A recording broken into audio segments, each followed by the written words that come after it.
15 साल से जो व्यक्ति लापता है वो ये गांठ बांध कर बैठ गया था कि मैं जनता का अपमान करता रहूंगा, जनता का अनादर करता रहूंगा, क्षेत्र से गायब रहूंगा और फिर भी जनता जाएगी तो कहां जाएगी।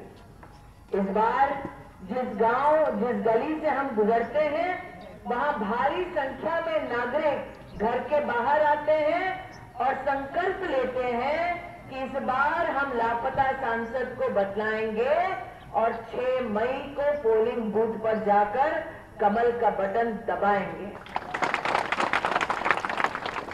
इस पूरे क्षेत्र में गौरीगंज विधानसभा में जहां जहां हमारा प्रवास हुआ, जन जन ने दादा को प्रणाम करते हुए कहा कि जिस प्रकार से दादा ने हर गांव को सड़क से जोड़ा, आज तक ऐसा समर्पित विधायक और ऐसा समर्पण काम के प्रति हमने कभी नहीं देखा।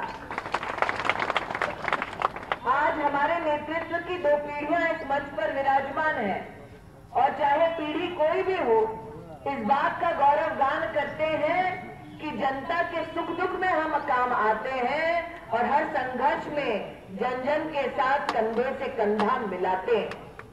वो लोग जो सत्ता के सिंहासन पर अमेठी संसदीय क्षेत्र का आशीर्वाद लेकर वर्षों तक विराजित रहे, आज उनको अमेठी संसदीय क्षेत्र की जनता को जवाब देना होगा कि क्यों वो सत्ता का सुख भोगते रहे और अमेठी को उन्होंने अंधेरों के अलावा कुछ नहीं दिया।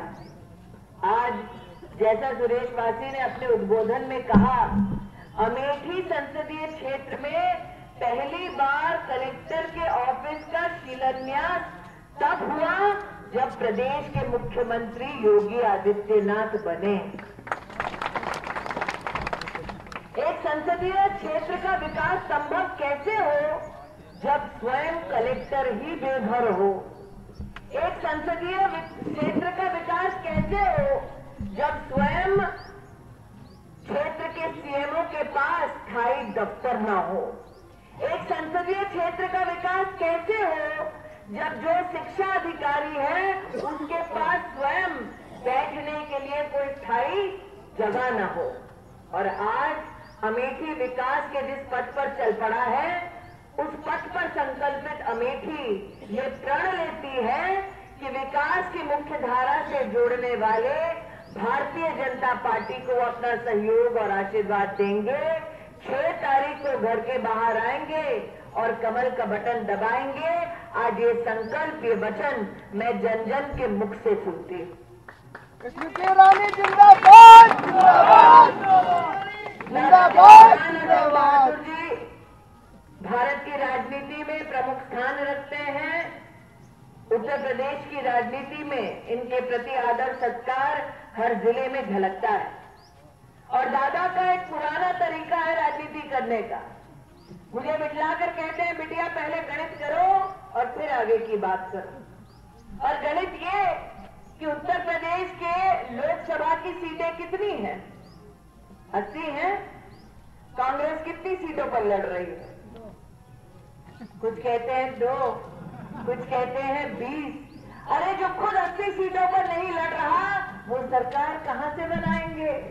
इसलिए आपसे कहना चाहती हूँ कि जिनकी नैया स्वयं डूब रही हो उस नैया पर सवार ना हो, विकास की नैया को पार लगाएं और 6 तारीख को पोलिंग बूथ पर जाकर कमल का बटन दबाएं। जिंदाबाद जिंदाबाद जिंदाबाद। आज मंच पर एक महिला नेत्री बैठी है। जब लोग बैठकर बातचीत करते हैं तो कांग्रेस के कुछ नेताओं का ये कहना होता है कि अरे राहुल जी बहुत व्यस्त बड़े नेता हैं, समय नहीं है उनके पास।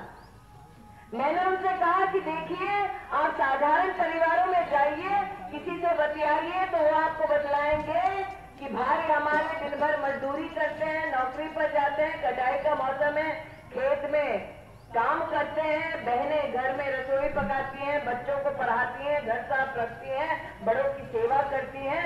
शाम तक भाई हो या बहन थक कर छूट जाता है, लेकिन अगले दिन एक नए संकल्प के साथ दिन की शुरुआत करता है। मैं भी साधारण परिवार की महिला हूँ, 2 बच्चों की माँ हूँ, घर पे खाना पकाती हूँ, अपने सास ससुर की सेवा करती हूँ। भाई नहीं है, माता पिता की सेवा का अधिकार दायित्व भी मेरे पास है, मंत्री पद है, मंत्रालय में सेवा देती हूँ, गुजरात से 2 बार की सांसद हूँ, वहां पर सेवा देती हूँ, सांसद का दायित्व निकालती हूँ और अमेठी के लिए समय निकालती हूँ।